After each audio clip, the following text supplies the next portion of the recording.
Titanic जहाज जब बनकर तैयार हुआ तो इसकी चर्चा पूरे विश्व में हुई। इस पर दुनिया की तमाम सुविधाओं का ध्यान रखा गया था। हर किसी की इस पर सवार होकर यात्रा करने की इच्छा थी। इस जहाज से पहली यात्रा के लिए कई लोगों ने टिकट खरीदे थे, तो कई को टिकट नहीं मिलने पर मायूस होना पड़ा था।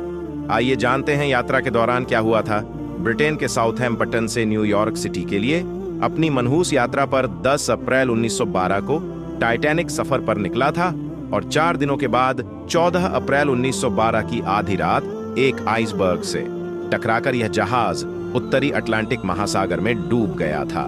हादसे में 1500 से अधिक लोगों की मौत हो गई थी। 706 लोगों को किसी तरह से बचाया गया था। British shipping company white star line को 3 ओलंपिक क्लास जहाज बनाने का जिम्मा सौंपा गया था। टाइटैनिक का निर्माण कार्य 31 मार्च 1909 को शुरू हुआ।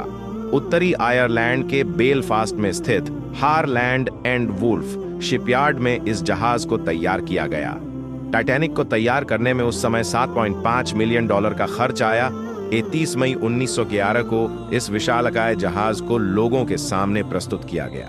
इसे देखने के लिए 10,000 लोग इकट्ठा हुए। टाइटैनिक को उस समय एक तैरते हुए शहर की उपाधि दी गई थी। इस जहाज की लंबाई देखकर उस समय लोग हैरान हो उठे थे।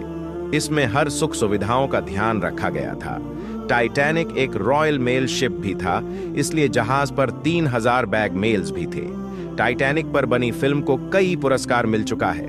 वॉशिंगटन पोस्ट की रिपोर्ट के मुताबिक टाइटैनिक जहाज इंपीरियल स्टेट बिल्डिंग जितना ऊंचा था, यानी कि इसकी ऊंचाई करीब 17 मंजिला इमारत के बराबर थी। इस जहाज की लंबाई फुटबॉल के 3 मैदानों के बराबर थी। जहाज में रोज 800 टन कोयले की खपत होती थी। टाइटैनिक में लगी सीटी की आवाज को 11 मील की दूरी तक सुना जा सकता था। टाइटैनिक शिप में यात्रियों और क्रू मेंबर्स के खाने का अच्छा खासा इंतजाम था। जहाज पर खाने के लिए 26,000 पाउंड मीट, 40,000 अंडे, 40 टन आलू, 3,500 पाउंड प्याज, 36,000 सेब और 1,000 पाउरुटी के पैकेट के साथ कई तरह के खाने का सामान मौजूद था। यात्रा के 4 दिनों के बाद 14 अप्रैल को रात 11:84 बजे इसकी टक्कर एक आइसबर्ग बर्फ का टुकड़ा से हो गई। टक्कर के बाद शिप का अलार्म तो बजा, लेकिन जब तक इंजन को घुमाकर जहाज को रास्ते से हटाया जाता तब तक टक्कर हो चुकी थी। जब यह हादसा हुआ था तब टाइटैनिक जहाज 41 किलोमीटर प्रति घंटे की रफ्तार से चल रहा था। टक्कर के तुरंत बाद टाइटैनिक में तेजी से पानी भरने लगा और करीब 3 घंटे बाद जहाज का अगला हिस्सा समुद्र में डूब गया। इसका पिछला हिस्सा ऊपर उठ गया।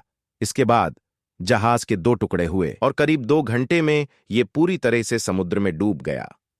टाइटैनिक शिप के कैप्टन स्मिथ इस यात्रा के बाद रिटायरमेंट लेने की तैयारी कर रहे थे, लेकिन यह सफर ही उनकी जिंदगी का आखिरी सफर साबित हो गया। इसके बाद समुद्री जहाजों की सुरक्षा के लिए रडार जैसे उपकरणों का इस्तेमाल शुरू किया जाने लगा।